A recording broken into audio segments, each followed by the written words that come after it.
Let me come to the other 2 or 3 key issues that, could present challenges to the success of this policy. I think the first one is labor and the second one is environment, and I'm going to club these two because getting past the regulations on both of these is often a very time-consuming sort of effort for industry. They have attempted to make certain relaxations, small certain relaxations with regards to labor and small certain relaxations with regards to environment. I'll give you examples on both. So for instance, they've tried to come up with a comprehensive exit policy that also keeps in mind the protection of workers' rights by creating some sort of insurance against job loss or some sort of sinking fund, right? In the environment front, they have said, let's allow the central or the state governments to delegate powers to an official of the SPCB so that we can have environmental clearances, etc., take place faster. Again, on both these fronts, do you think that this policy delivers what industry needs at this point in time in terms of speed? Well, the policy does say what the industrialists want. But when again it comes to implementation, as you pointed out, right, with the labor and the SEZ issue. Yeah, as I said, you couldn't get the states, at least I know in Maharashtra, you couldn't get the labor issues cleared. Even on environment, I mean, it says, it talks of a concept of a special purpose vehicle, right, and a special planning authority that they will have. I know we tried for the SEZs in our act to have a special planning authority. We couldn't get it. That provision, I think, was ultimately dropped. The act still has not been passed in Maharashtra. Right. And they had to drop this. See, I feel maybe it's a turf war or what happens. Ultimately, there is a planning department. They would like to have a look at it. There's environment. Even if you have a person, as the policy says, on deputation, a member of the State Pollution Control Board, or deputation to this special planning authority, or on this SPV, he still has to, you have to go through the MOEF, the Expert Appraisal Committee. Then you have to go to the Environment Authority at the state level. And then when you get the approvals, then you can clear that for approval. So every policy has talked about this single window. But I mean, I find that single window, see, the central government takes a policy, says, all right, now the state will get involved. The state will say, all right, the industries department will be the nodal department for single window. And when it actually comes, interdepartmental coordination does not happen. And then the Environment Ministry raises its issue rightly. Or what happened in the SEZ Act, the Revenue Ministry in Delhi raised certain issues. So there has to be a kind of, that integration has to be kind of, I won't say forced down, but has to be built in.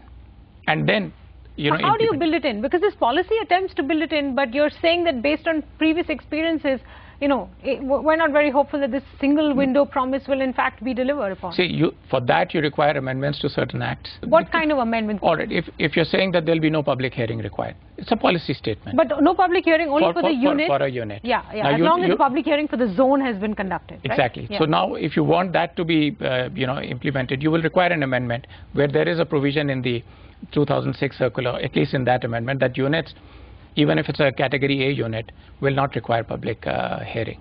Okay. And that needs to be passed through with all these states. At least in the first case, you've got Madhya Pradesh, Haryana, Maharashtra, Uttar Pradesh, Gujarat. All of them will have to be able to pass or make this amendment to be able to ensure that the units don't have to go through individual hearings on the EIA front. There's a central MOEF circular, yes. So you have to get that amendment. This is, I mean, as I was saying, when I talked about industrial townships. Now, there is an act, but you would still require an amendment to the Gram Panchayat Act, and you require an amendment because their revenues are affected. So you can't bring that thing into implementation unless everybody comes on board. And one more thing, I always feel every policy is driven by individuals. They think very strongly about it. There is a lot of passion, they drive it. 3 years down the line, there's a change of guard at the political level, at the administrative level. Somehow, things then do not get pushed. And that's why you find that people with SEZs, large tracts of land, are left sitting with that. Now they're hoping that probably if they can get converted into domestic tariff zones, so that's why my suggestion was that if you can use that, what has already been acquired. But they wouldn't necessarily be minimum 5,000 hectares. If you have 2,000 hectares, 3,000 hectare pieces, it's easier to go from there to 5,000 than to go from 0 to 5,000. Let me come to the last issue I want to bring up, and that's financing as well as fiscal incentives for industry to move there. So I think by pegging the entire structure of these zones upon an SPV, they're hopeful that the viability gap funding will be done to some extent by the central government, up to 20% of the cost, that that the zones themselves will be able to raise money either from multilateral financial institutions or even through ECBs. That's the proposal in the policy. So that's with regards to the financing of these zones. And then I'll come to a final question on the fiscal incentives. But give me your thoughts, since you work in the PPP area, on whether you think the financing of these zones will be a key issue or not. Yeah, I think it is going to be a key issue and a big issue. If you see Noida itself, it is around 50 square kilometer. It has taken around 30 years to fully develop. Now, in terms of a new zone to get developed and on PPP, in terms of people coming and using it and giving user charges for next 30-40 years and take a call on that to go for a viability gap funding. Because for viability gap funding, you have to have tariff fixed for next 30 years. You should know how many people are going to be there. And then based on viability gap funding, you will go for bidding. So it's going to be a challenge in terms of structuring these projects, where even if you have developed the trunk infrastructure, you don't know how long and it will take to really develop, and how many economic cycle it will really go through. So initially, I think government will have to, beyond trunk infrastructure also, will have to invest and in terms of key anchor clients, etc. And then slowly it will take off. You think financing is a big issue, Mr. Jairath, or do you think that the lack of fiscal incentives for units to move to these zones is a bigger issue? I mean, the big success of the SEZ policy, if I can call it a success, because we have 140 odd operational units, more than 500 approved, even if many of them want to denotify now. And I think the ministry claims total exports of 2,20,000 crores from these special economic zones. But the big success was that it extended the export profit-linked incentives to units, operating out of those SEZs.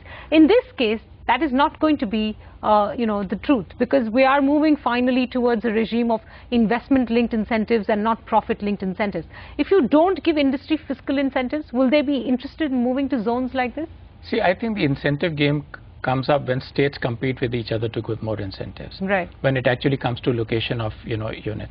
If nobody is giving incentives, or if it's neutral, or it's, it's the same for the whole country, I think then what industry looks at is they work out their own cost.